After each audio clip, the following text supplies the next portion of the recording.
Welcome to the Teaching Tax Flow podcast, where the goal is to empower and educate you to legally and ethically minimize taxes paid over your lifetime. Welcome, everybody, back to Teaching Tax Flow, the podcast. We're now on episode 6. We're flying through these things. The topic for this show specifically, we're looking at lending and portfolio refinancing. So obviously, I'm sure everybody knows what lending and portfolio refinancing is. If not, you're in the right place. Isn't that right, Chris? And yeah, exactly. If you don't know or do know, you're going to learn a lot today. I am so excited about our special guest. And I learn a lot every time we speak, and I look at her resources that she brings to the table as an investor. I'm really excited about this podcast. Excellent. Now, speaking of that, of her being on this podcast, so let's put her on a pedestal. Let's talk a little bit about her. Let's mention the company first. So The Mortgage Shop. So clearly, you know that we're talking to somebody that knows what they are talking about. So being resourceful, I think we got a good person here. So why don't you go ahead and I'll do the drum roll. All right, do the introduction. All right, that's our music for the night. So I stuck to accounting. Right. So Brenna Carls is with us from The Mortgage Shop. Brenna and her team do an amazing job with investment property financing. One of the many reasons I wanted to have her on the show was that a lot of what they do fits into the Teaching Tax Flow ecosystem. On the red diagnosis, what we call so for those high marginal tax rate folks that really want to have more cash. We talk about one of our laws of Teaching Tax Flow is cash flow does not equal tax flow. So if someone's looking for some cash and they don't want to liquidate or sell a property, but they do want access to some of the equity, portfolio refinance is a great opportunity to pull some equity out of a property and not have to get hit with a tax burden at the time they pull that out. The other thing we like to talk about is our gold tax strategy, tax-free income and growth. And one of the strategies we teach is building a rental portfolio. And you obviously could build and scale a rental portfolio faster if you have a lending partner. Another thing, John, since you asked, we teach is building out your own board of directors. And part of your board of directors needs to be someone from a lending perspective that you have a relationship with, that you treat as a partner, not just a vendor. And that's why I'm really excited for Brenna to be here. So Brenna, welcome to the Teaching Tax Flow Show. Great to be here. So excited to be here and nerd out on tax, all things tax and all things mortgage.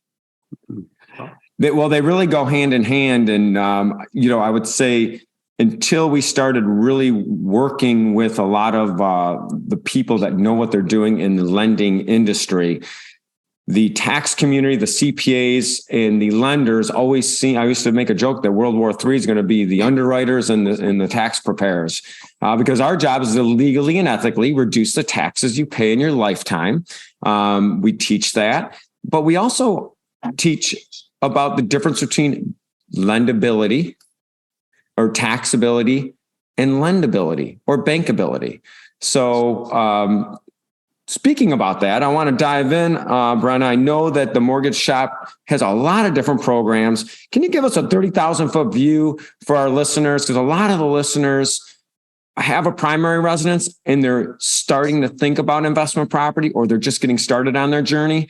What's some of the bigger differences, 30,000-foot view, between applying for a primary residence mortgage versus an investment property? So primary residence mortgage is obviously that, right? You're not looking to make money from it initially. You can live in it for a year, then rent it out and purchase another one.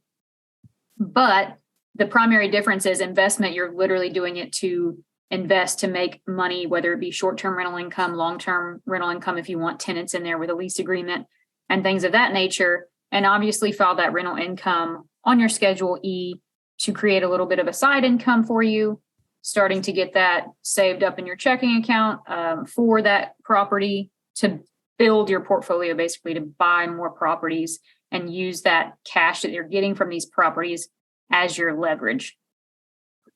Exactly. And we know that a lot of what we teach is where to report your rental income by default. If you're a single member LLC, which is a disregarded entity. Of course, you should have listened to that podcast, John. Of course. You were there. Oh, yeah. I guess I was, right? Yeah, you were. and or if you own a property personally, it will go on Schedule E. If you're a partnership, then there's, or an S Corp, it goes on a different place at 8825. So yeah, exactly. Making sure that you are working with the right professionals to report that rental income. And a lot of times with the tax laws, the way they're written now, you could have a nice cash flow from a rental property, but not necessarily trigger any tax to be paid. So we won't dive into those tax strategies yet, but Brenna, can you explain, when you look from a lending perspective, when you're looking at a Schedule E or when you're looking at rental property that it's reported on a tax return, is there anything that gets added back, to determine how a property is performing from a lending perspective?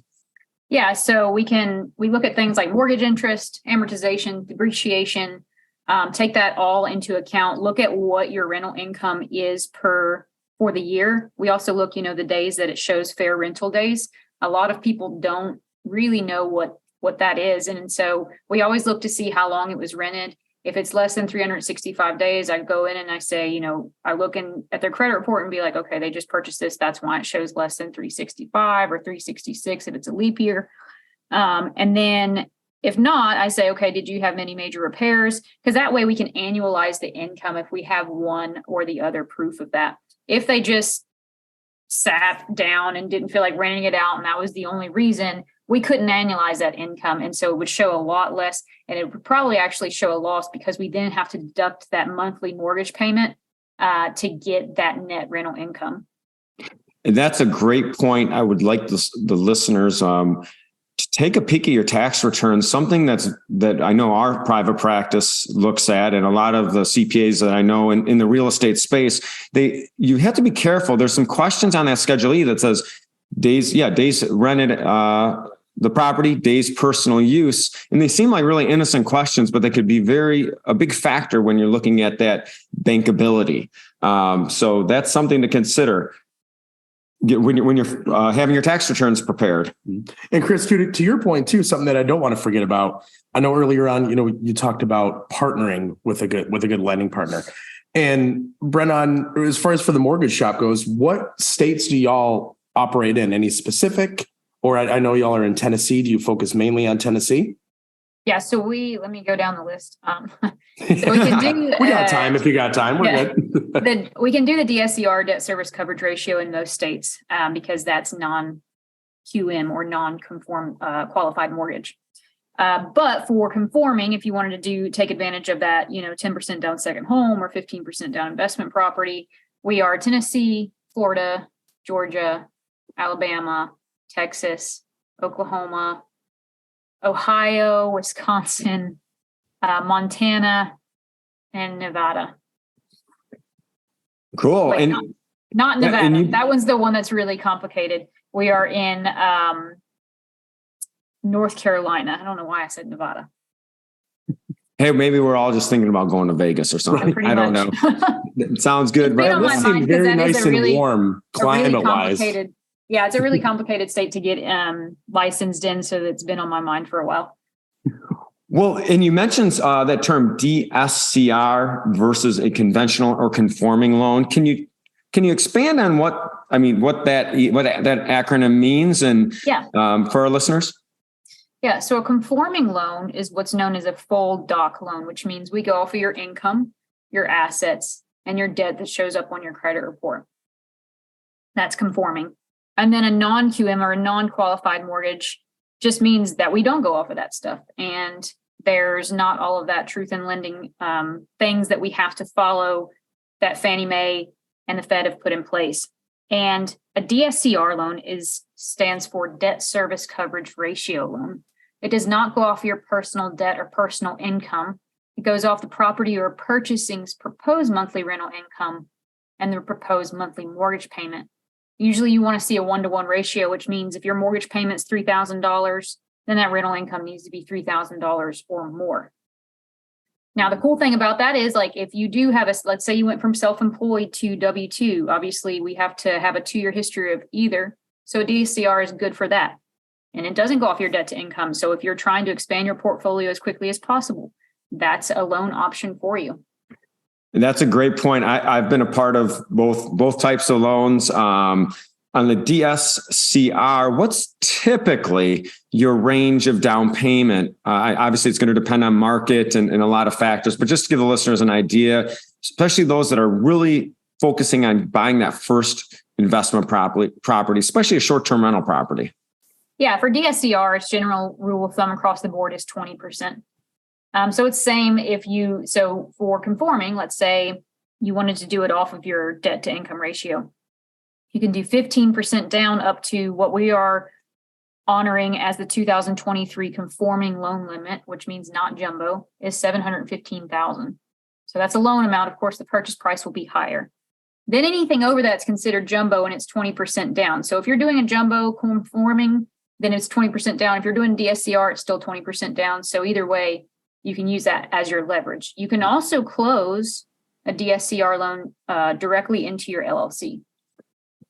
That great segue, because I know that we have a lot of clients, and myself personally at one time was that we engaged in a 1031 exchange, and we were actually able to use a DSCR loan to jump it, get that 1031 exchange. And it was nice on the 1031 exchange with as far as not having to worry about seasoning. And we already know that down payment was at a qualified intermediary. So there's a lot of things to consider. It sounds like my question would be is if someone's thinking about applying and working with you or one of the awesome people at the mortgage shop, when should they talk to you? Probably, in that process of looking for a property, So I say a general rule of thumb is 3 to 4 weeks before you're ready to offer, because this is what happens. Have you guys ever looked at a car that you want to purchase and then you see that car everywhere when you're going somewhere? It's because it's in your mind. It's literally psychology. So if somebody's like, okay, in 3 to 4 weeks, I'm going to start offering on a property. Well, then they see this property that comes up that might be a unicorn to them. And they're like, oh, I really need to offer on that. Well, guess what? They haven't started their pre-approval process. So by the time that they do that, that property may already be gone and have an accepted offer. So I say 3 to 4 weeks before you're ready to offer on a property. That way we can look at all of your loan options, because we don't just put you in a box, right? We say, okay, let's look at what your long-term goals are. Let's see if you qualify for a conforming loan, because they do have better terms. Or if you need to close in your LLC, let's look at the DSCR loan. If you're doing a 1031, let's sit down with your CPA and make sure that you have all of that figured out so you can actually do that 1031. So it's like a group effort. It is. Bill, your board of directors, right? I was going to say, I almost have a two-part response to that. The first one, Brenna, that may be the best analogy I've heard in a while regarding seeing the same, seeing your favorite car, the one you want. This guy is standing next to me on this side of the table is notorious for analogies. That one definitely, I think, takes the cake of the day. It does. It's awesome. On top of that too, to really, really drive that home. I know we talk about building your BODs, your board of directors. So I assume that it is more important than a lot of people realize to have obviously the partnership in place, say with y'all or any lender, but then also on the CPA side. And so everybody really knows what's out there, what's really required, especially for somebody looking to, jump into that first investment property, as Chris, you had mentioned a little bit earlier. And so there's really not as many surprises. And if there is, you have the people in place that can communicate together to hopefully get you to the closing table, get you moving, instead of it, getting 3 weeks in, 2 weeks in, and your world blows up and all your plans fall apart, and then you're starting over and over again. So again, kind of driving that home on building that board. Isn't that right, Chris? I love that, by the way. I know. I have one more question, and for Brenna, just thinking about a lot of the experiences that we see out in the field, and a lot of questions that we get in the teaching tax flow ecosystem. When someone's partnering up to buy a property, let's say they have a multi-member LLC, and let's say it's a short-term rental property, and you have multiple members, and can we, how's that process different than just one person buying the property? And let's say it's a DSCR situation. Is there? So you're saying closing it in the LLC's name? Yeah. Let's say John and I wanted to buy a property together. We form an LLC. Do both of us have to, So we both side on the more. I know some of these answers, but I know the questions I always get. So and you could answer them better than myself. But so how would that work from a lending perspective? Both be on the loan. You don't have to both be on the loan. However, if you're a majority owner, so if it's a 50-50, then you're both majority owners. So we just need like the license of everybody that's a majority owner. And then they will have to sign at closing as well for title to be on the LLC, because again, you guys are majority owners. And then with that partnership thing, let's say you wanted to just test the waters and do it in a personal name first. Always have an agreement in place to protect you and your partner. I feel like I have to preface that. But let's say you want to do a conforming loan because it's a better interest rate, it's better terms. Try to make sure one of you qualifies for it by yourself and the other be on title. And then the next time the other partner go get the loan and you be on title, because if you guys are on one mortgage together, that's going to cap you for how many financed conforming properties you can have.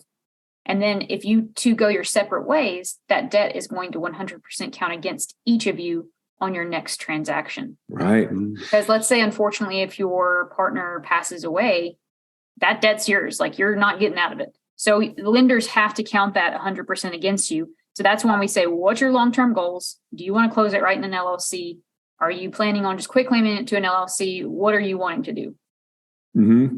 And that's, I always use the term, what if, someone gets hit by a beer truck? Because I guess that's one way to go out. But what's going to happen? This is amazing. And I know there are a lot of other things that the teaching tax flow community would love to get some education on, such as that we don't have time to talk about today. We're talking about due on sale clause and seasoning requirements and different options. Brenna, what type of education does the Mortgage Shop offer? And obviously we're going to link up all of that content into the show notes. Yeah. So I actually, every Wednesday, I do what's called Mortgage Shop Prep. And so I get all of the clients that want to learn. They join numerous times because there's different questions asked, but I go over all of the loans that can make you income essentially. And go over the frequently asked questions around them. I do go over the due on sale. I go over quick claims, all of that. And then I open it up to everybody to ask their questions so they can get better prepared and be better educated as a buyer. And that's mortgageshopprep.com. And that's what I do every week. And they're welcome to join. It's free.